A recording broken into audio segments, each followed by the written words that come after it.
Hello, good morning students. आपको एक question दिया गया था सॉल्व करने के लिए और उसमें कुछ गलतियां थी, तब आपके सामने इसका सलूशन पेश किया जा रहा है। जहाँ जहाँ जो जो गलतियां थी उसे आप टैली कर सकते हैं और उनमें सुधार कर सकते हैं। तो क्वेश्चन था कि हमें 5000 डिबेंचर का रिडम्पशन करना था। 100 रुपये का एक, यानी कि 5000 गुणा में 100, टोटल 5 लाख रुपए हमें देने हैं। क्योंकि जो रिडम्पशन है वो एट पार था। एट पार होता है रिडम्पशन या एट प्रीमियम होता है। इस क्वेश्चन में एट पार है। एट पार से भी प्राय कि 5 लाख के जो डिबेंचर थे उसको 5 लाख ही वापस करने हैं। एट प्रीमियम का मतलब होता है कि 5 लाख के उसको 5 लाख से ज़्यादा वापस करने, और रिडम्पशन होना है 3 साल बाद। तो इसमें कहा गया सिंकिंग फंड मेथड से रिडम्पशन करना है, और जो आप सिंकिंग फंड को इन्वेस्टमेंट करते हो कहीं भी, उस पर 4% जो है इंटरेस्ट आपको मिलेगा। और जो आपको सिंकिंग फंड टेबल वैल्यू दे रखी है वो है 0.320348, यानी कि 1 रुपये की वैल्यू अगर 4% इंटरेस्ट की रेट हो 3 वर्षों के पश्चात, वो उसकी जो वैल्यू दिखाता है टेबल, इतनी वैल्यू में दी गई है, जो हमें किस्त निकालने में सहायता करती है। उसके बाद आता है कि बैंक में इतने पैसे पड़े हैं हमारे पास, और 3,25,000 रुपये जो इन्वेस्ट हमने किया है उसको, इन्वेस्टमेंट को हमने मार्केट में बेच दिया। तो आओ अब हम इसकी जर्नल एंट्री देखते हैं किस प्रकार करनी है। तो सबसे पहले फर्स्ट ईयर की बात करते हैं। तो पहले भी हमने बताया था जब हमने लेक्चर तैयार किया था सिंकिंग फंड का, कि फर्स्ट ईयर में 2 एंट्री होती है, सेकेंड ईयर और up to second last year, यानी कि 10 साल है तो दूसरे से लेकर 9वें साल तक 4 एंट्री होती हैं। तो आइए समझते हैं अब इसको। फर्स्ट ईयर की बात करते हैं पहले। फर्स्ट ईयर से हमारा तो पहला का 2 एंट्री होती हैं, लाभों में से पैसा निकाल कर सिंकिंग फंड में डालना, यानी कि जो किस्त है, कितना पैसा आपको डालना है सिंकिंग फंड में लाभों में से निकाल कर हर वर्ष, उसका जो निर्धारण है उस टेबल वैल्यू से होता है। और जितनी राशि हमें वापस करनी है, इस क्वेश्चन में वापस करनी है 5 लाख रुपये, 500 गुणा में 100, और टेबल वैल्यू है 0.320348। जितने पैसे वापस करने हैं उसको इस टेबल की वैल्यू से मल्टीप्लाई करके जो राशि आती है, उतनी राशि हर वर्ष लाभों में से निकाल कर किस्त में सिंकिंग फंड में डाली जाती है, अंतिम वर्ष तक, जब तक रिडम्पशन नहीं होता। तो इस वर्ष भी पहली किस्त, पहला जो एंट्री है, लाभों में से पैसा निकालना सिंकिंग फंड में डाल देना। Profit and loss appropriation account debit to sinking fund 160 174 160 174, क्योंकि कैसे निकली, 5 लाख जितने का रिडम्पशन करना है उसको टेबल वैल्यू से मल्टीप्लाई करके। सेकेंड एंट्री होती है फर्स्ट ईयर में कि जो पैसा सिंकिंग फंड में डाला है उसको हमने इन्वेस्ट कर देना है कहीं पर, ताकि हमें जो है इनकम मिलती रहे बाहर से, उस पर जो ब्याज है इंटरेस्ट के रूप में हमें इनकम होती रहेगी। तो उस पैसे को हम सिंकिंग फंड में जो डाला है उसको इन्वेस्ट कर देते हैं। तो हमने सेकेंड एंट्री इन्वेस्टमेंट की, जितने पैसे डाले थे उतने ही पैसे हमने इन्वेस्ट कर दिए sinking fund investment to bank. First year में 2 ही एंट्री होंगी, पहली लाभों में से पैसा निकाल कर सिंकिंग फंड में डालने की, और दूसरी सिंकिंग फंड को इन्वेस्ट करने की। अब बात करते हैं सेकेंड ईयर की। तो सेकेंड ईयर में 4 होती हैं, second year to up to second last year, यानी कि रिडम्पशन होना है उससे 1 साल पहले तक ये 4 एंट्रियाँ होती हैं हर वर्ष। तो उन 4 में से पहली एंट्री होती है इंटरेस्ट आने की, यानी कि जो फर्स्ट ईयर में पैसा इन्वेस्ट किया गया है उसका इंटरेस्ट सेकंड ईयर में आएगा, जो सेकंड ईयर में पैसा इन्वेस्ट किया उसका इंटरेस्ट थर्ड ईयर में आएगा। तो इस तरह से चलता रहता है ये इंटरेस्ट का क्रम जब तक रिडम्पशन नहीं होता।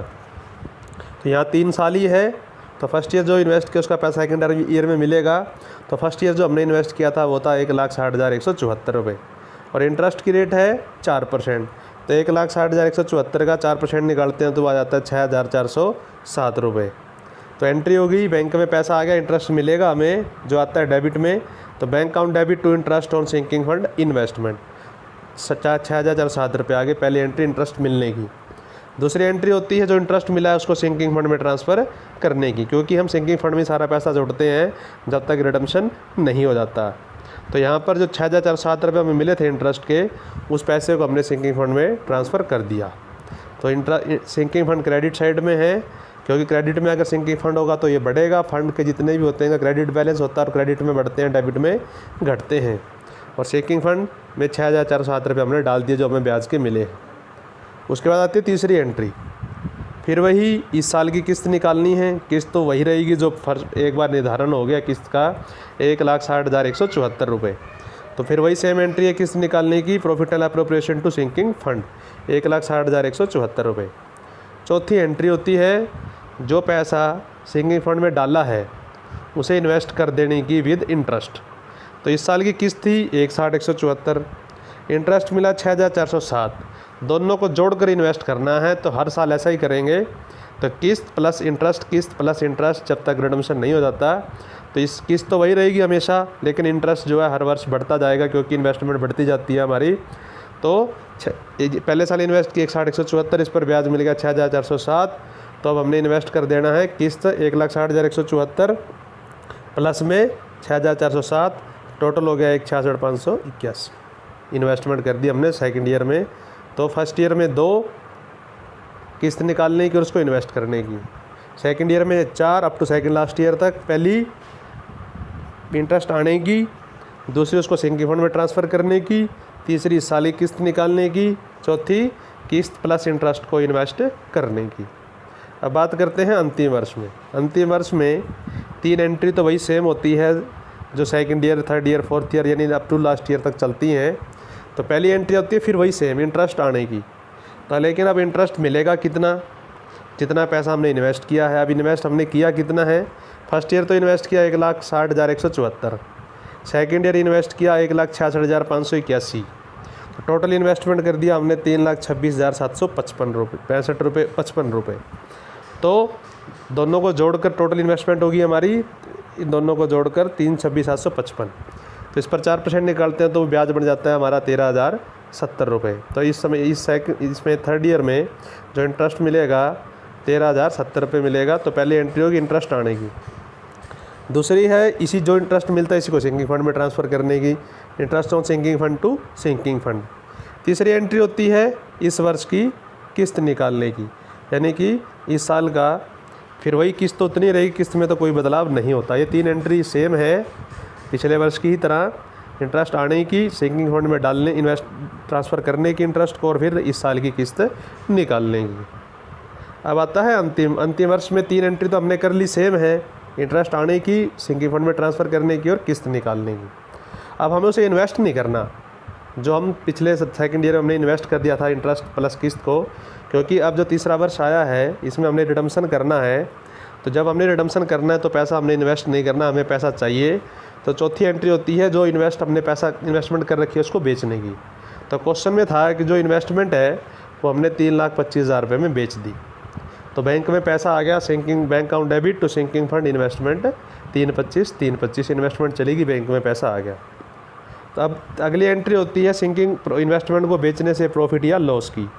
अब इन्वेस्ट तो हमने कर रखा था 1,60,174 एक बार किया, 1,65 दूसरी बार में कुछ समथिंग दूसरी बार में किया। तो टोटल हमने इन्वेस्टमेंट किया 3,26,755 2 सालों में। तीसरे साल तो इन्वेस्ट करना ही नहीं था, तो इन्वेस्टमेंट बिक गई 3,25 में। 3,26,755 इन्वेस्ट किया लेकिन हमें मिले 3,25 यानी कि 1,755 रुपये का लॉस। तो लॉस की एंट्री करेंगे सिंकिंग फंड अकाउंट डेबिट। अगर लॉस है तो सिंकिंग फंड डेबिट में आ जाएगा, अगर प्रॉफिट है तो सिंकिंग फंड क्रेडिट में आ जाएगा। ठीक है, तो अब यहाँ लॉस है तो सिंकिंग फंड डेबिट में एंट्री में, अगर प्रॉफिट हो जाता तो सिंकिंग फंड क्रेडिट में, सिंकिंग फंड इन्वेस्टमेंट ऊपर आ जाता। तो इस तरह से ये एंट्री होगी हमारी लॉस की, sinking fund to sinking fund investment. अब अगली एंट्री आती है रिडम्पशन की। रिडम्पशन की 2 एंट्रियाँ फिक्स हैं, debenture to debenture holder to bank. अगर एट पार हो तो, अगर एट प्रीमियम हो तो यहाँ पर एक चीज़ और ऐड हो जाती है, debenture account debit 5, premium on redemption account debit 20 to debenture holder 5-20। अगर प्रीमियम पे 20,000, रिडम्पशन पे 20,000 प्रीमियम होता तो एक एंट्री ऐड कर देते, डिवेंचर 5, प्रीमियम ऑन रिडम्पशन 20 तो टू डिवेंचर होल्डर 5-20।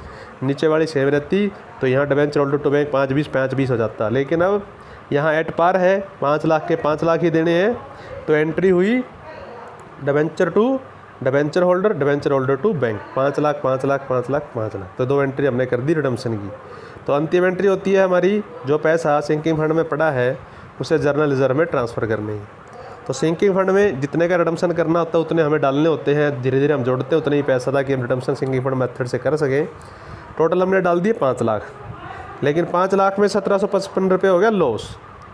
तो जो लॉस है उस सिंकिंग फंड में से कवर कर लेंगे और जो बाकी बच गया घटा के 4,98,245 को हमने जनरल रिजर्व में ट्रांसफ़र कर दिया।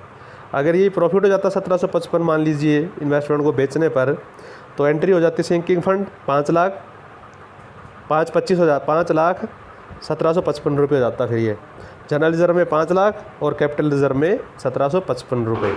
क्यों? क्योंकि जो इन्वेस्टमेंट को बेचने पर ये प्रॉफिट है, ये कैपिटल प्रॉफिट होता है और इसे कैपिटल रिजर्व में ट्रांसफ़र किया जाता है।